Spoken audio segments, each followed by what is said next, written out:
Ayan mga kamanay, at ito nga mga kamanay, at nandito na naman tayo sa press brake, no mga kamanay, press bending mga kamanay. So ayan, share ko ulit sa inyo yung ating trabaho dito sa bansang Japan, no. Yun, nandito tayo ngayon sa trabaho bending, no. So ayan mga kamanay, ganyan lang yung trabaho natin sa mga press brake, no, press bending. So ayan nga, no, dahil nga ganyan yung ano natin, yung mahaba to mga kamanay, na tinitira natin na to, no. Yan, ganyan lang yung ano, yan lang yung bend na ginagawa natin, no, sa press brake, no mga kamanay, press brake, press bending machine, no. So ayan yung mga anuhan natin, no. So yan nga, natawa ako mga kamanay dahil yung kasama ko sa kabila na yan, sa may tapat ng video niya, sa may diyan ko kasi pinatong yan mga kamanay, no. So ayan yung galawan natin, bali nung lima yung bend yan, yung bend lang yata yung ginagawa ko na yan mga kamanay, no. Yan mga kamanay, no. Yan yung trabaho natin sa bend. So yan nga mga kamanay, ano, siyempre sa hindi pa nga po pala ulit nakakilala sa akin, siyempre magpapakilala po muna ulit ako, ano. Ako nga po pala si Mr. Jason Gantong, kilala po sa tawag na Sunmanay TV dito sa Japan mga kamanay, no. So pinangalan ko yan Sunmanay na yan mga kamanay dahil nga yun yung mga tinatawag nila sa akin, kasi nga Bicolano ako, kaya sinatawag-tawag nila akong Manay. Ngayon nilagdag ko lang yan mga kamanay, yung pangalan kong Sunmanay na yan, kaya tinagyan ko ng TV para ganap na ganap talagang vlogger na tayo mga kamanay, no. So yan yung trabaho natin, sinishare ko lang ulit sa inyo mga kamanay, no. Yung trabaho ko na yan dito sa Japan, yung press brake, press bending, tapos yung mga metal press na mga ano pa. Maga dito kasi mga kamanay sa section ko na yan, pwede kaming ano yan, pwede kaming magtrabaho dyan mga kamanay, kumbaga iniikot ba, no. So ayan, napansin nyo, ayan, tinabilangin natin yung bend nya, no. So ayan, ba isi-isi lang muna tayo dyan, no. Isa yung bend nya, no, tulak, dalawa, tapos ikot natin, no. Same ikot lang tayo, ayan, wala tayong ano yun, wala tayong babaliktad dyan, ikot lang, no. Ayan, tatlo, apat. Ayan nga mga kamanay, bali 5 bend yan, no. So ayan, kung napapansin nyo, nakahawak yung dalawang kamay ko dyan, no. Tapos yung aapakan lang niya mga kamanay, nakasensor naman, ano yan mga kamanay, yung paa, nakapaa yan mga kamanay, kasi yan man na to, wala lang sensor yan mga kamanay, pinatay yan kasi ano, hindi kaya, nasabit siya, medyo may kalumaan na kasi itong ano na to, yung ano na to, press brake na to, no. Yung press brake na yung press bending machine na yan mga kamanay, medyo hindi naman ano, kasi bagay yung malayo na siguro yung align niya mga kamanay, no. Kaya ganyan lang yung anuhan niya, pinapatay yung sensor, di kagaya dati nung bago na pinagpwestohan ko mga kamanay, no. Yan, no, napansin nyo, yan lang yung tupian natin yan, no. Nahanuhan ko pa dyan mga kamanay, no. Yan, lalagay na natin sa paleta yan mga kamanay, no. Yan, no, ito nyo yung mga mahabang ano yan, lagay natin yan, mahaba yan mga kamanay, no. Yan, lalagay natin yun sa paleta, ipapalita ng maayos yan, no, para mas mano. Yan lang, hindi kinakita yun sa ano, kasi nga nakapokus lang talaga ako sa machine na pinibend ko mga kamanay, no. Kasi pag dinala ko pa yan doon, mapakita pa natin, medyo ano, matagal lang ano, paikot dyan mga kamanay, no. Kaya dyan na lang sa ano na yan, sa machine, kung anong galawan mga kamanay, yan lang yan. Kaya sa mga kamanay na ano dyan, na nandyan sa nanonood ng video ko na yun, sa mga gusto nyo makapagtrabaho dito sa metal press, ayan mga kamanay, marami na kayo makukuha ano, nakaroon ka ng idea kung paano ang ano, ang trabaho ng metal press, no. So ganyan lang yung mga kamanay, no. So yung mga trabaho natin sa metal press, yan yung mga ganyan yung trabaho, lalo na itong press brake na yan, no.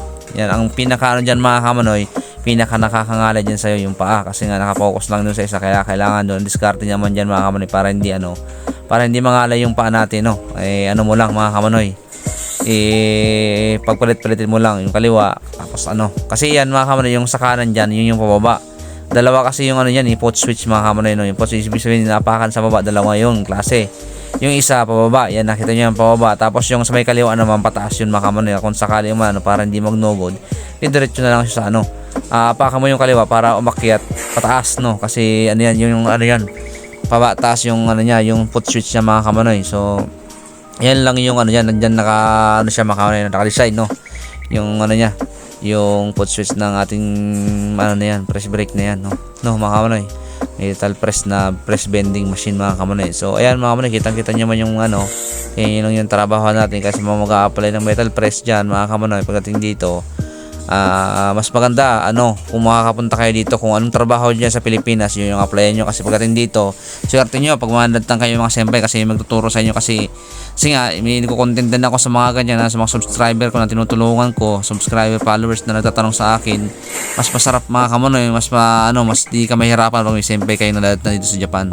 Kasi pag wala, mahirap yung, kasi kayo mismo mag-uumpisa nun. O okay lang sana kung magaling na kayo sa salita ang Japanese, magaling kayo sa Nihongo, no, kasi makakapagkasabay kayo dun. Pero kung hindi, syempre mga pa kayo niyan mga kamanay, hindi mas mahirap pag-uusap.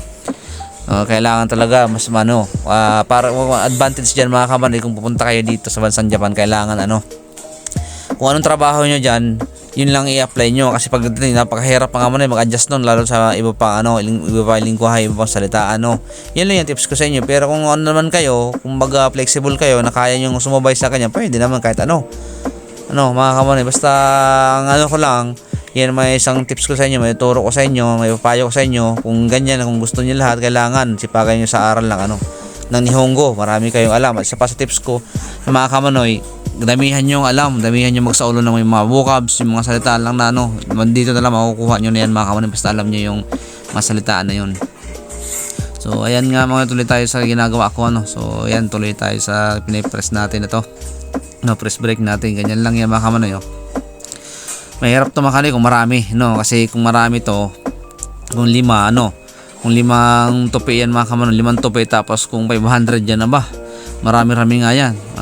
Ilang araw yan maubos mo, kasi ganyan yung natin, trabaho, tulak-tulak lang, tapos ikot, tapos lagay sa paleta. Yun na mga kamanay, kasi may pa naman yan, susunod pa yan mga kamanay, mayroon pa assemble ayan, yung mga sa assemble niya mga ganyan So ayan nga mga kamanay, ininitan na ako nakatanong nga ako sa kasama ko na baka bukas na yung heater, kasi nga nag-uumpis na, kaya nag-uumpis na yung lamig kaya tinanggal ko na yan mga kamanay. Akala ko mainit nga, pero wala pa naman pala. Akala ko bukas nga yung yung heater, hindi naman pala. So yan, nasa may bandang kaliwa kasi yung kasamahan ko dyan mga kamanay Doon yung nakatapat yung ating pang tutok na yung video natin sa ginagawa natin dyan Yan lang mga kamanay Yan lang yung tira-tira natin, yan lang yung trabaho natin sa mga ganyang press break. May ka talagang, siyempre sa experience ng mga ganyan mga kamanay So ganyan lang yung top benya, yung tupi ng material ayan, aso lang yan tapatan lang yan. Tapos pagkatapos dyan, yan mga kamanay, may process din kasi na pagkatapos yan, diretso na painting, pinturahan. Tapos pagsunod dyan, meron pa rin na process na doon sa spot welding. Yung spot siya, yung mga na ina-assemble na siya mga kamanay pagtapos ng bend. So yan yung mga process dyan na mga natin mga ginagawa. Pero dito kasi may mga kanya-kanya tayong section, may kanya-kanya tayong trabaho diyan. Kung sa press, yung press lang. Kung sa doon naman tayo pupunta sa mga spot welding, yun doon ikaw na yung mga mag-assemble, ispatan mo kasi nakatutok diyan mga kamanoy. Diyan mo talaga ilalagay yan Pero ako kasi dito ako na-assign diyan mga kamanoy, kasi trabaho ko talaga sa Pilipinas. Yun na yung ganyan yung trabaho ko. Pero yung bending dito ko na lang yan mga kamanoy, yung bending na yan. Kasi doon more on na talaga ako yung metal press, yung cutting, tapos yung butas, tapos lalagyan mo ng yung mga emboss na yun doon sa mga basta sa yung mga press machine, kasi ito bending na ito mga kamanay, press break na yan mga kailan ginagawa natin yan so kaya hindi na tayo magkakaanoan dyan mga kamanay, kaya dyan, tapos dyan na lang din ako naturo sa mga ganyan, kasi syempre tumatagal na tayo dito, kaya yung experience natin na lumawak na mga kamanoy Siyempre tayo, kaya nga tayo mga Pilipino, sabay tayo sa mga ganyang experience na yan Yan yung mga trabaho na mga Pilipino, kaya nga sa lugar ng sulok ng mundo maraming Pilipino, kasi nga yung mga Pilipino yung mga gusto nila, kasi maraming alam mabilis matuto. Tapos siyempre sinasabi nga na flexible mga kamanoy na kaya nilang gawin yan, mga Pilipino, madiskarte tayo sa mga ganyang trabahuhan Kaya yung mga Hapon dito, tuwan-tuwa yan sa amin, sa mga Pilipino yan, kasi mabilis gumawa. Yan mga ganyan na agad namin yung mga target kasi yan Siyempre pag bago ka pa, makakapa ka pa, kailangan pang yan, gamayin yan mga kamanoy yung mga galawan, trabaho, para yung mga ganyang galaw, mo yan yan, isa sa gawa mo. Siyempre tuturuan ka naman, yung masalitaan na ganyan, paano pa yan mga kamanoy ganyan yung natin sa ganyan trabaho natin sa sa metal press mga kamanoy. So ganyan lang yan sa mga kamanoy na nanonood. At siyempre kung may mga katanungan kayo, comment nyo lang yan sa baba. At siyempre kung kumbaga kung ako kasi mga kamanoy, pag tatanong kayo sa pag-apply dito sa automatic tayo, tutulong tayo dyan. Ako pa mismo tumatawag sa mga followers, subscriber na nagtatanong sa atin na kung paano mag-apply dito. Tapos yung sa agency, sinasabi ko dyan mga kamanoy, kasi Pag ano kasi mga kamanoy, ako, para sa akin ayoko yung chat lang, gusto ko tatawagan ko talaga yung tatanong para mas maipaliwanag ko ng maayos. No, ganyan ako mga sa mga followers, subscriber ko na gustong magkaroon dito, gusto nyo magpagtrabaho ng Metal Press, tinatawagan ko po talaga sila mga kamanoy, no. Yun yung yun yung kino-content ko about sa trabaho, kaya sa mga tulong about sa mga mga kamanoy, yan sa nyo, mga katanungan. Automatic yan mga kamanoy, makasagot natin yung mga katanungan nyo about sa tanong kung ano man itatanong nyo sa Metal Press, sa trabaho, kung ano pa man na nakikita nyo comment nyo lang dyan sa section comment sa baba at agad nating i-reply niya kahit naman na may trabaho ako, kasi pwede naman gumamit sa amin ng cellphone. Nakita ko yan, automatic mag-reply ako sa inyo na antayin nyo yung magbaba ako ng link na messenger ko. Tapos pagtapos ko ng trabaho, pag naka-reply na ako dun sa inyo, yun na, doon ko na i-ano yun mga kamanoy sa inyo, doon ko na sasabihin na antayin pag magbibigay ako ng oras na ganung oras sa pagtawag sa inyo para tawagan ko kayo, para ipaliwanag ko sa inyo kung ano man mga ibang mga katanungan nyo about sa trabaho natin Metal Press dyan mga kamanoy, so mga ganyan ng galawan, ganyan trabahuhan, para mas pa kayo, mas marami pa kayong malaman, magkaroon pa kayo ng idea kung paano mga kamanoy. Yan yung yung mga tips na mga tinuturo ko mga kamanoy, kaya tayo nagkaroon ng mga ganyan, kaya nagano tayo lagay ng YouTube channel para saan pa nga pala kundi tayo hindi nyo marami nalalaman mga kamanoy, kaya naglalagay tayo niya para mas may paliwanag natin lahat, kaya naging vlogger tayo sa mga katanungan about sa para hindi kayo at least nyo mga kamanoy na yung mga katanungan nyo, masagot ba yung mga tanong nyo sa mga ganyang trabahuhan mga kamanoy, so yan nga yung gawa natin mga kamanoy, ng trabahuhan natin dito, yung trabaho sa Japan na ganyan. Kaya yung mga katanungan yung iba nasagot natin yan mga kamanoy. Tropa, tawagan ko, ako pa mismo tatawag sa inyo. So balik tayo sa ginagawa ko. Ayan mga kamanoy, isipin nyo sa tingin lang yung mga kamanoy, mga ganyan, madali lang, pero yan mga kamanoy, kaya ganyan yan kadali, kasi nga sa nanonood lang kayo, wala kayong pressure dyan. Pero pag nandyan na kayo, pag hindi pa kayo sanay, matindi ang pressure nyan mga kamanoy, kasi may timing yan mga kamanoy, pag timing yan, pag angat yan, di ba, kailangan yan, bilis ang yan, yung pitik ng pataas, kaya kailangan yung timing.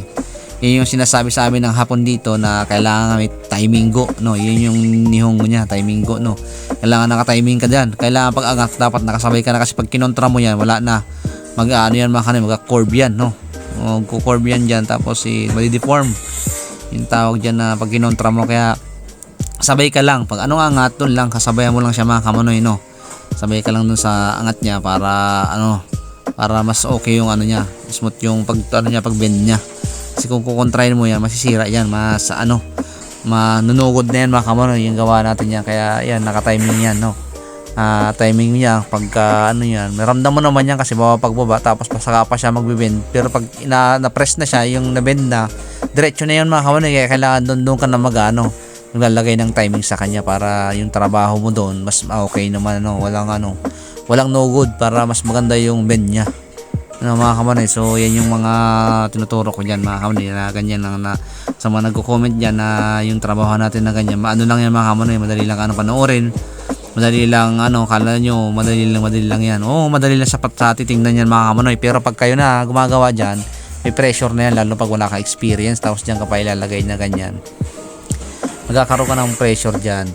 Siyempre hindi mo pa naman nakukuha yung kaya nga tuturuan ka dyan, ganyan, timing, nasa iyo na yan kung paano. Siguro naman mga Pilipino, mabilis tayo makapag-adjust dyan mga kamanoy. Siguro sa mga una hirap, pero habang tumatagal yung lagi-lagi mong ginagawa yan, masasanay ka na mga kamanoy, So kaya dyan mga kamanoy, sa trabaho natin na yan, hindi naman tayo perfect, hindi naman tayo robot nga, nagkakamali tayo pa kay tao, yun yung galawan natin yan. So ayan mga kamanoy, hanggang sa susunod ulit na video, maraming salamat, please.